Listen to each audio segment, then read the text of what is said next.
ہے نا تمہیں دھیان کہیں بھی ہو خاموش رہ رہے ہو, خاموش رہنے کے بجائے زبان پر کوئی ذکر جاری کر لو. ایک عضو کم از کم انسان کی جسم کا ایک عضو اللہ تعالیٰ کے یاد میں مصروف ہے, یہ کوئی معمولی نعمت نہیں ہے, اس کو معمولی نہ سمجھ. اور تجربہ یہ ہے کہ جب اللہ کا کوئی بندہ اس زبان کے ذکر کا عادی بن جاتا ہے تو پھر وہ رک نہیں سکتا اس مرحلے پر. وہ ضرور بالضرور ایک وقت ایسا آئے گا جب اس کا دل بھی اس کا دھیان بھی اللہ جل جلالہ کی طرف ہوگا. اور اللہ تعالیٰ کی طرف ہونے کا میں نے ایک عملی نقشہ آپ کے سامنے پیش کیا کہ کوئی لمحہ انسان کا ایسا نہیں ہے جس میں اللہ تعالیٰ کے اوپر کی اس کے اوپر نعمتیں برس نہ رہی ہوں. میں بول رہا ہوں, کہاں سے بول رہا ہوں؟ زبان سے. یہ زبان کس کی عطا کی ہوئی ہے؟ اس میں بولنے کی طاقت کس نے بخشی ہے؟ تو ہر لمحے انسان کے اوپر اللہ تبارک و تعالیٰ کی نعمتوں کی بارش ہے. میں بول رہا ہوں, بولنے کی طاقت ہے. اگر یہ خدا نہ کرے سلب ہو جائے, میں زبان بولنے سے قاصر ہو جائے, انسان کی زندگی بحال ہو جائے. یہ آنکھیں مجھے دیکھ رہی ہیں کہ اتنے ماشاءاللہ مسلمان میرے سامنے موجود ہیں. یہ نعمت کوئی معمولی نعمت ہے.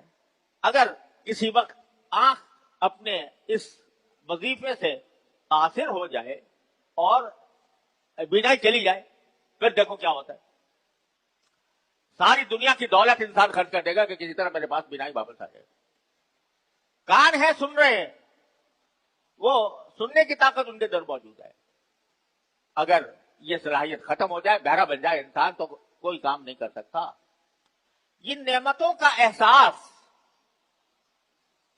آدمی اگر ہر وقت اللہ تبارک و تعالیٰ کے دھیان میں رہے, اس کی نعمتوں کے دھیان میں رہے, تو یہ ذکر صرف لسانی نہیں رہے گا, وہ قلبی بھی بن جائے گا, وہ دل کا ذکر بھی بن جائے گا.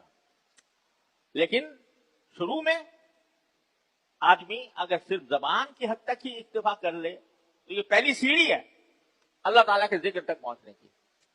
لہذا یہ پچھلی مرتبہ میں نے عرض کیا تھا, اور اس وقت دوبارہ اس کی تاکید کرتا ہوں کہ آدمی خاموشی کے اوقات کو خاموش نہ رہنے دے. اس میں اللہ تبارک و تعالیٰ کا کوئی ذکر زبان پر ہو, چلتے پھرتے اٹھتے بیٹھتے. جب اور کوئی بات نہیں کر رہا تو وہ ذکر کر رہا ہے, اور کوئی بات نہیں کر رہا تو ذکر کر رہا ہے. تو یہ ہے جس کی تعلیم دی نبی کریم صلی اللہ علیہ وسلم نے کہ تمہاری زبان اللہ کے ذکر سے تر رہے,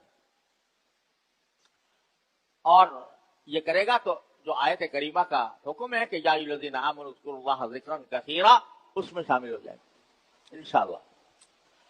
اب ذکر کی اللہ تعالیٰ نے ذکر کے طریقے اور ذکر کی قسمیں اتنی بے شمار رکھی ہیں کہ ان کو گننا بھی مشکل.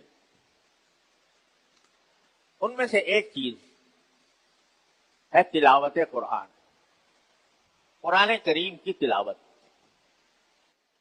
یہ قرآن کریم کی تلاوت جو ہے تمام اذکار سے سب سے زیادہ افضل ذکر تلاوت قرآن. قرآن کریم کی تلاوت سارے اذکار سے زیادہ افضل ہے. کتنے ہی وظیفے پڑھ لو, کتنے ہی اذکار یاد کر لو, وہ ایک طرف, اور قرآن کریم کی تلاوت ایک طرف. اس پر اجماع ہے ساری امت کا کہ سب سے زیادہ افضل ذکر ہے قرآن کریم کی تلاوت. اگر کوئی حافظ ہے تو اللہ تعالیٰ نے اس کو بہت بڑی نعمت دی ہے, وہ چلتے پھرتے قرآن پڑھتا رہے.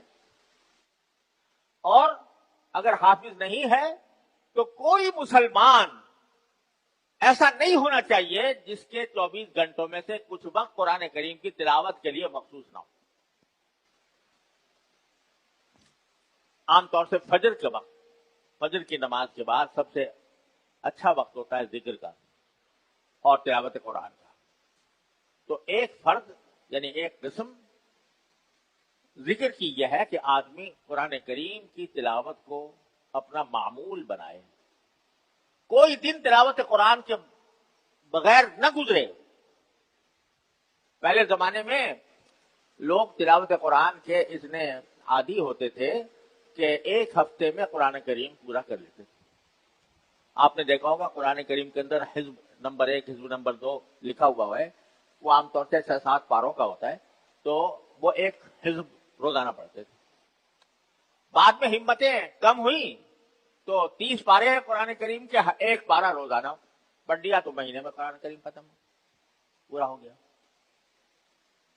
میں کہتا ہوں کہ اگر ایک پارا بھی نہ ہو، کوئی آدمی روزانہ کچھ مقدار، آدھا پارا، پاؤ پارا میں کہتا ہوں، پڑھنے کا معمول بنائے، کوئی دن قرآن کریم کی تلاوت سے خالی نہ گزرے.